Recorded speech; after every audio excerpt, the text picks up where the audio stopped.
नमस्कार, मैं डॉक्टर राजीव श्रीवास्तव सुल्तानपुर में आशीर्वाद चिकित्सालय में एज फिजिशियन कार्डियोलॉजिस्ट काम कर रहा हूँ।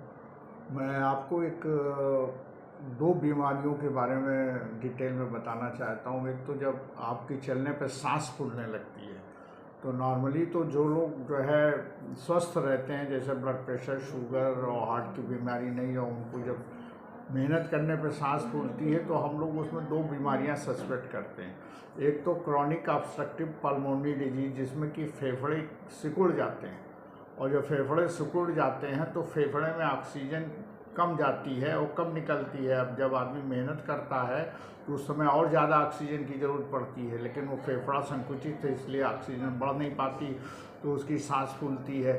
तो ये ज़्यादातर लोगों को, ये जो वातावरण में प्रदूषण है आजकल, वातावरण में जो हम लोग देखते हैं कि दिल्ली में, बॉम्बे में और शहरों में कार्बन की मात्रा बढ़ रही है, इसकी वजह से होता है। और दूसरा स्मोकिंग से होता है। और तीसरा जो कंबस्शन होता है, घर में लेडीज़ चूल्हा जलाती हैं, या जो लोग फैक्ट्रीज़ में काम करते हैं जो कि धुएं के वातावरण में रहते हैं, तो उनके फेफड़े में धीरे धीरे करके COPD की बीमारी डेवलप हो जाती है। और ऐसे मरीजों में अगर साथ में उनको डायबिटीज़ है, हाइपरटेंशन, शुगर है, तो उनको या कोलेस्ट्रॉल ज़्यादा है, तो ऐसे मरीजों में हार्ट की बीमारी की भी संभावना होती है। उसमें भी मेहनत करने पे सांस फूलती है। इन पेशेंट में क्या होता है कि हार्ट की आर्टरीज जो है वो ब्लॉक हो जाती हैं, इश्कीमिया होता है, इन्फेक्शन होता है और हार्ट डायलेट कर जाता है। तो जब आदमी मेहनत करता है तो सांस फूलता है। तो जब दोनों बीमारियां एक साथ एग्जिस्ट कर सकती हैं, ये भी संभव। इसके लिए हमको हर COPD के पेशेंट्स को उनका हार्ट का कंप्लीट चेकअप, ECG, इको करके देखना चाहिए कि हार्ट का इजेक्शन फ्रैक्शन कितना है। नॉर्मली 60% होता है, उससे कम 50 के नीचे तो नहीं है।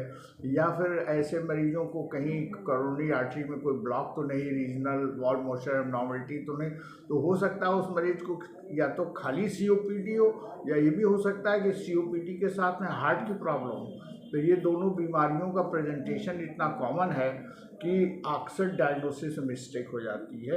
इसलिए हमें COPD के पेशेंट को उनका स्पायरोमेट्री करके देखना चाहिए, एक्सरे करके देखना चाहिए, CT स्कैन करके देखना चाहिए, और हार्ट के लिए ECG और इको करके देखना चाहिए।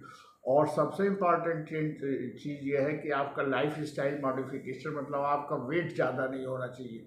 वेट रिडक्शन सबसे पहला काम है कि आप नियमित योगा करिए, घी मक्खन पूड़ी पराठे, ज़्यादा कार्बोहाइड्रेट मत खाइए, अपना वेट, अर्ली मॉर्निंग वॉक करिए, 45 मिनट का वॉक 5 दिन एक हफ्ते में होना चाहिए।